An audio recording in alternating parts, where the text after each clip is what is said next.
Hi friends, TJS vehicle പോയിന്റിലേക്ക് സ്വാഗതം. ഞാൻ Thankachan, retired motor vehicles inspector. അങ്ങനെ കേരളത്തിലും BS രജിസ്ട്രേഷൻ നടത്താനായിട്ടുള്ള ഒരു സാധ്യതയ്ക്ക് വഴിതെളിയുകയാണ്.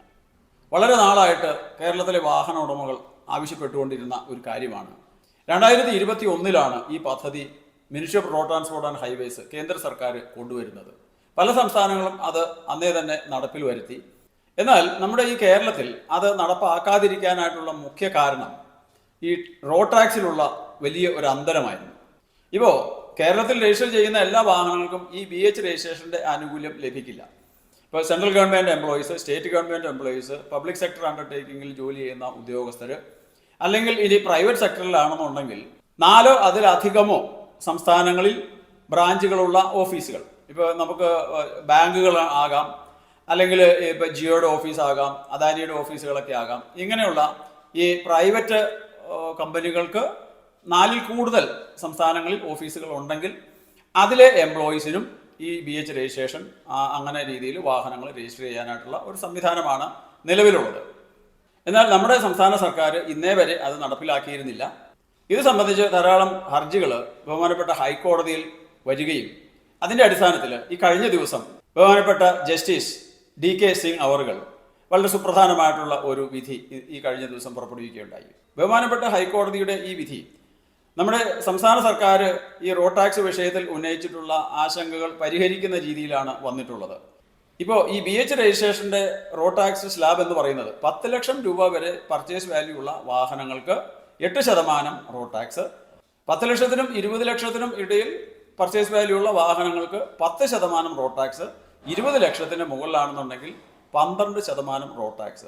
ഇനി ഈ BH രജിസ്ട്രേഷൻ പ്രകാരമുള്ള ഈ റോഡ് ടാക്സ് അത് ഈ പർച്ചേസ് വാല്യൂ കണക്ക് കൂട്ടുമ്പോൾ അത് GSTയും CGST എല്ലാം ഒഴിവാക്കിക്കൊണ്ടുള്ള ആ ഒരു പർച്ചേസ് വാല്യൂ ആണ് അതിൽ പറയുന്നത്. പക്ഷേ എന്നാൽ നമ്മുടെ സംസ്ഥാന സർക്കാർ ഈ റോഡ് ടാക്സ് എടുക്കുന്നത് ടാക്സിൻ്റെ മേൽ ടാക്സ് ആണ്.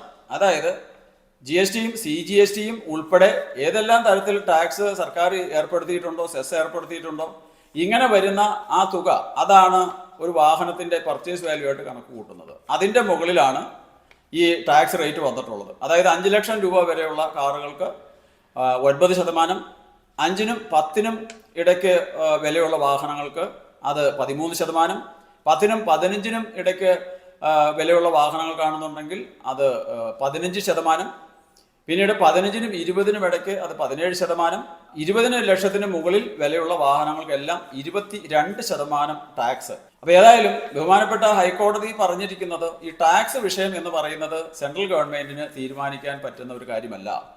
അപ്പോൾ ഈ വാഹനങ്ങളുടെ നികുതി അത് കൺകറന്റ് ലിസ്റ്റിൽ പെടുത്തി അത് സംസ്ഥാനങ്ങൾക്ക് അത് നിശ്ചയിക്കാനായിട്ടുള്ള ആ ഒരു അധികാരം നൽകിയിരിക്കുന്നതിൻ്റെ പശ്ചാത്തലത്തിൽ BH രജിസ്ട്രേഷനിൽ ഇപ്പോൾ ministry of road transport and highways അവർ പറഞ്ഞിട്ടുള്ള ടാക്സുകൾ ഈ പറയുന്ന 8%, 10%, 12% എന്നുള്ള ടാക്സ് നിരക്കുകൾ കേരളത്തിന് ബാധകമാക്കാനായിട്ട് സാധിക്കില്ല. അതുകൊണ്ട് കേരളത്തിൽ എത്രയാണോ റോഡ് നികുതി നിശ്ചയിച്ചിട്ടുള്ളത് ആ റോഡ് നികുതി എടുത്തുകൊണ്ട് BH രജിസ്ട്രേഷൻ്റെ മറ്റ് തത്വങ്ങളെല്ലാം അടിസ്ഥാനപ്പെടുത്തി അതിന് തത്തുല്യമായിട്ടുള്ള ടാക്സ് ഇവിടെ ഈടാക്കാനായിട്ടുള്ള ഒരു അനുമതി അല്ലെങ്കിൽ ആ രീതിയിൽ BH രജിസ്ട്രേഷൻ നടത്തി കൊടുക്കാനാണ് ബഹുമാനപ്പെട്ട ഹൈക്കോടതി ഇപ്പോൾ ഈ ഉത്തരവിലൂടെ പറഞ്ഞിട്ടുള്ളത്.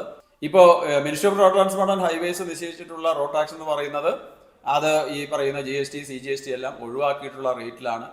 ഇപ്പോൾ സംസ്ഥാന സർക്കാരിന് ഇപ്പോൾ നിലവിലുള്ള ആ രീതി പരിഗണിക്കുകയാണെന്നുണ്ടെങ്കിൽ ഇപ്പോൾ GSTയും CGSTയും സെസ്സും ഇതെല്ലാം ഉൾപ്പെടുത്തി അതിൻ്റെ മുകളിലായിരിക്കും ഈ ടാക്സ് ഘടന വരുന്നത്. എന്നാൽ BH രജിസ്ട്രേഷനിൽ 2 വർഷം വീതം ടാക്സ് അടയ്ക്കാനായിട്ടുള്ള ഒരു സംവിധാനം നിലവിലുണ്ട്.